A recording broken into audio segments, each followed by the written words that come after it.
Experiments with parasites found on plants indicate that even the lowest order of life is enabled to take advantage of natural law. This experiment was made by Jacques Locke, an MD, PhD, and a member of the Rockefeller Institute. In order to obtain the material, potted rose bushes are brought into a room and placed in front of a closed window.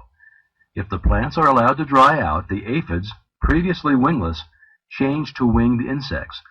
After the metamorphosis, the animals leave the plants, fly to the window, and then creep upward on the glass. It's evident that these tiny insects found that the plants on which they'd been thriving were dead, and they could therefore secure nothing more to eat and drink from this source. The only method by which they could save themselves from starvation was to grow temporary wings and fly, and that's exactly what they did.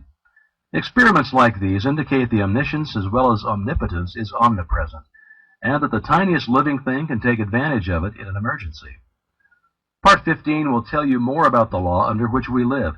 It's going to explain that these laws operate to our advantage, that all conditions and experiences that come to us are for our benefit, that we gain strength in proportion to the effort expended, and that our happiness is best attained through a conscious cooperation with natural law. Part 15. The laws under which we live are designed solely for our advantage. These laws are immutable. We cannot escape from their operation. All the great eternal forces act in solemn silence, but it is in our power to place ourselves in harmony with them and thus express a life of comparative peace and happiness. Difficulties, inharmonies, and obstacles indicate that we are either refusing to give out what we no longer need, or we are refusing to accept what we require. Growth is attained through an exchange of the old for the new, of the good for the better. It is a conditional or reciprocal action, for each of us is a complete thought entity, and this completeness makes it possible for us to receive only as we give. We cannot obtain what we lack if we tenaciously cling to what we have. We are able to consciously control our conditions as we come into sense the purpose of what we attract, and are able to extract from each experience only what we require for our further growth. Our ability to do this determines the degree of harmony or happiness that we attain. The ability to appropriate what we require for our growth continually increases as we reach higher planes and broader visions, and the greater our abilities to know what we require, the more certain we shall be to discern its presence, to attract it, and to absorb it.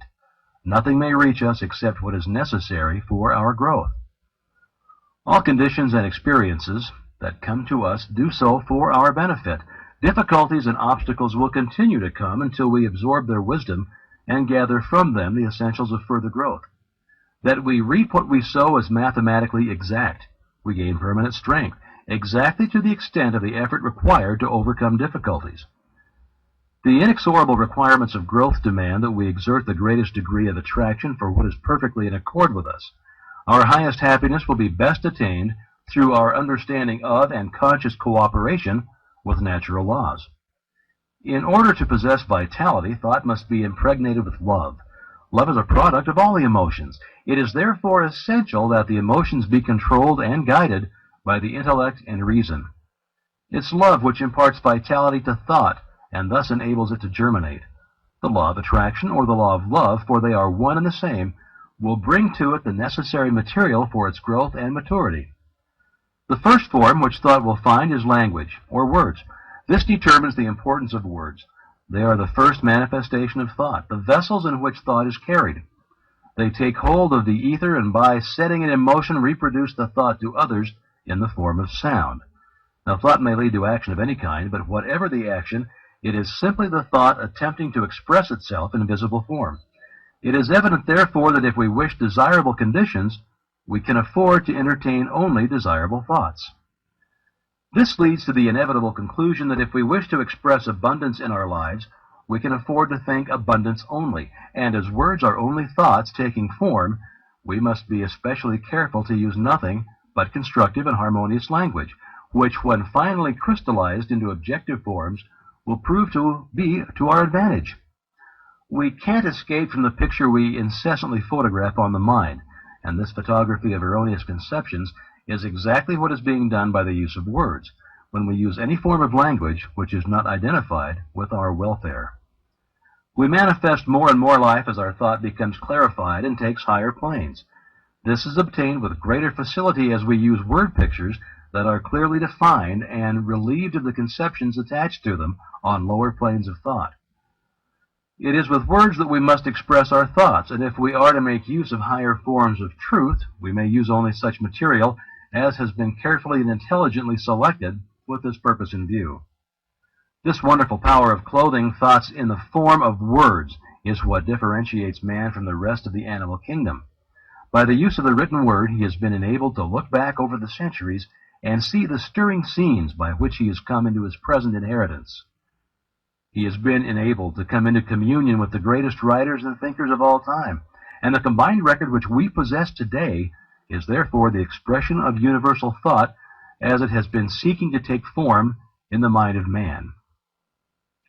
We know that the universal thought has for its goal the creation of form, and we know that the individual thought is likewise forever attempting to express itself in form, and we know that the world is a thought form, and a sentence is a combination of thought forms. Therefore, if we wish our ideal to be beautiful or strong, we must see that the words out of which this temple will eventually be created are exact, that they are put together carefully, because accuracy in building words and sentences is the highest form of architecture in civilization and is a passport to success. Words are thoughts, and they are therefore an invisible and invincible power which will finally objectify themselves in the form that they were given. Words may become mental places that will live forever, or they may become shacks which the first breeze will carry away. They may delight the eye as well as the ear. They may contain all knowledge. In them we find the history of the past as well as the hope of the future. They are living messengers from which every human and superhuman activity is born. The beauty of the word consists in the beauty of the thought. The power of the word consists in the power of the thought. And the power of the thought consists in its vitality. How shall we identify a vital thought? What are its distinguishing characteristics? It must have principle. There is a principle of mathematics, but none of error. There is a principle of health, but none of disease. There is a principle of truth, but none of dishonesty. There is a principle of light, but none of darkness. And there's a principle of abundance, but none of poverty. How shall we know that this is true? Because if we apply the principle of mathematics correctly, we shall be certain of our results. Where there is health, there will be no disease. If we know the truth, we cannot be deceived by error. If we let in light, there can be no darkness, and where there is abundance, there can be no poverty. Now, these are self-evident facts, but the all-important truth that a thought containing principle is vital and therefore contains life and consequently takes root and eventually but surely and certainly displaces the negative thoughts which by their very nature can contain no vitality is the one which seems to have been overlooked. But this is a fact which will enable you to destroy every manner of discord, lack, and limitation. There can be no question but that he who is wise enough to understand will readily recognize that the creative power of thought places an invincible weapon in his hands and makes him a master of destiny. In the physical world there is a law of compensation, which is that the appearance of a given amount of energy anywhere means the disappearance of the same amount somewhere else. So we find that we can get only what we give. If we pledge ourselves to a certain action, we must be prepared to assume the responsibility for development of that action. The subconscious cannot reason. It takes us at our word. We have asked for something, we are now to receive it.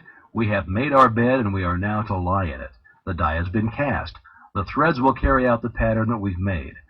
For this reason, insight must be exercised so that the thought which we entertain contains no mental, moral, or physical germ which we do not wish objectified in our lives. Insight is a faculty of the mind, and whereby we are enabled to examine facts and conditions at long range, a kind of human telescope. It enables us to understand the difficulties as well as the possibilities in any undertaking. Insight enables us to be prepared for the obstacles which we shall meet. We can therefore overcome them before they have any opportunity of causing difficulty.